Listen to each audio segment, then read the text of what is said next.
talk today about gathering sage. We just want everybody to know that processing sage is just as important to us as selling it. We want everything done in the right way.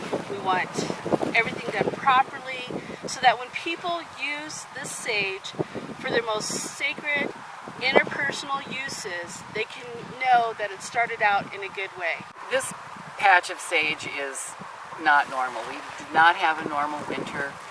We had a very dry winter, and we're having a very dry spring into summer as well. And as everybody knows, with all the fires everywhere, those poor people. The sage normally would be about this high. We like to get and this is the sage we use, the man sage with the wide leaves. This is the kind that people around here use and expect to both receive and to purchase when they come into the store. It's a plant that really, you just have to kind of thank it when you're gathering it. And what the best thing to do, take a little tobacco and just offer it up, because you're asking for the use of this plant in a good way. Good thing to do whenever you gather anything. Just give something back.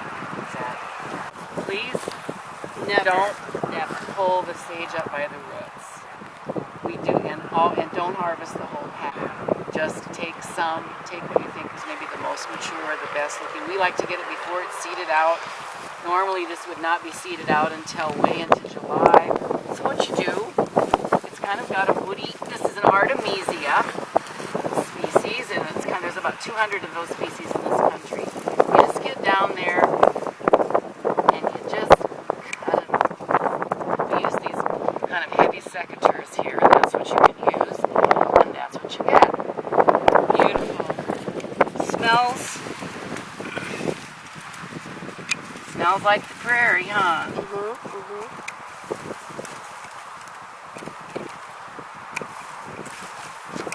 And you just keep gathering. We like it all laying the same way. Which is absolutely important for the gathering process and the processing process, and even the drying process, if it's all laying the same way.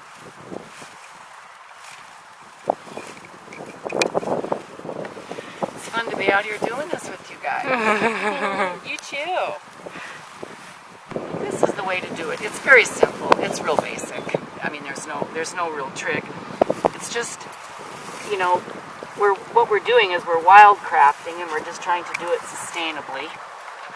Because we want the plant to come back year after year, as it has done for thousands and thousands and thousands of years.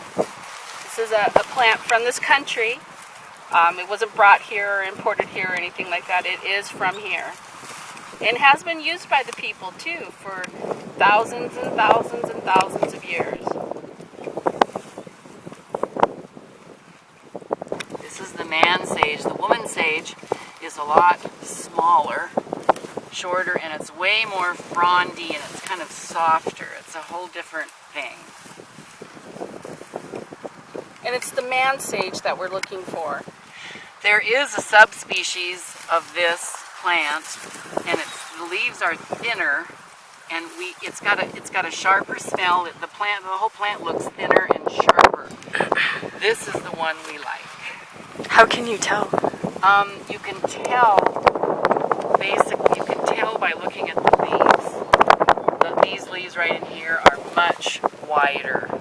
The other ones look thinner and sharper, and this is the one that we like to gather, because these leaves stay on the stem as they dry. It's just hardier. It's a hardier It's plant. tougher, and Yeah. the other one, during the course of the drying time, generally the leaves will just begin to fall off, and you're left with a bundle of sticks after all that work. The leaves are still usable. It's kind of just about presentation, really. So some people prefer that smell. It's a little more acrid. This, to me, is still sweeter, and it's the one that most people use. Some Indian people call this hill sage, because they say this grows more up where it's hillier. And as you can see, I'm just trying to pick the tall ones. Okay. And And just That's like that, good. you have a bundle of sage. you have a bundle. Once it's separated from the ground and you take it to an area to be dried, about how long is a proper drying period? Oh, I Should would it be say like a week? about a you think? week. About a week, and that depends on the weather. Also, yeah, You you must have a dry place for it to dry Right. out. If you lay it on the ground to dry it out, it's just going to It's gonna soak up absorb moisture from the ground and even from the air. So you have to think about where you're going to store it while it's drying for that week in an area that's cool and dry itself, or even hot and dry. And obviously, we're kind of talking about collecting commercially. Yeah. If you're choosing this just for yourself, this is enough sage to last you quite a bit of time once it was dry. What we aim for is to get all the grass and you just get all the other plants cleaned out. And this is a very clean bunch because I really selectively chose it. You did it and well. we had time. Thank you. Yeah, Thank you. yeah, you're good. A lot of practice. Yeah, you've been there. Here is how people bring sage to us for when we purchase it in a bundle like this and dry, and we like it kind of crackly dry. Not dried in an oven. No, not dried in your microwave No, either. not dried in the back seat of your car because it just starts to, when it gets hot, it smells toasty. Doesn't smell like sage. Yeah. It smells like toast kind of. And it's deteriorating. It's too deteriorated. Yeah. It takes too much oil out of it. Yeah. Too much of the essential oil, which is what you want. It's a camphor-based compound that gives all artemisias that sharp scent that you are really that you come to expect when you use it. But this is how our sage is bundled, and you can just hang this like the upside down from somewhere in the garage or something, and then if you can only do it outside, a lot of times what people do is bring it inside or cover it at night so that it doesn't get dew on it. But that's basically it. It's very easy, and it's just nice. Some to be recommendations, out. of course. It's hot out today, so we're wearing hats, Right. nice long sleeves. Watch out for snakes Watch out and for spiders. snakes and spiders. Yes, definitely.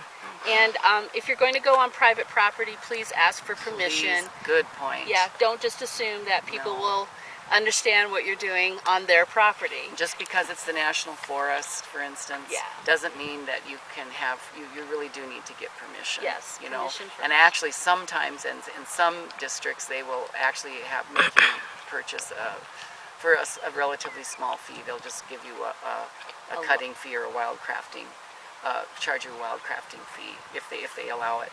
And if you pay that and have that permit, then you're fine. But just do get permission. Yeah. I mean, you have to ask the plants permission too, but you need to ask permission from Now the we have that landowner. human element Yeah. too. Thanks. Michael, thank you for Oh, your time. Thank sure. you for all Thanks, your too. knowledge. Thank you Thanks, for too. sharing. Thanks, Definitely. everybody. Yeah. Thank you. All right. Okay, bye-bye.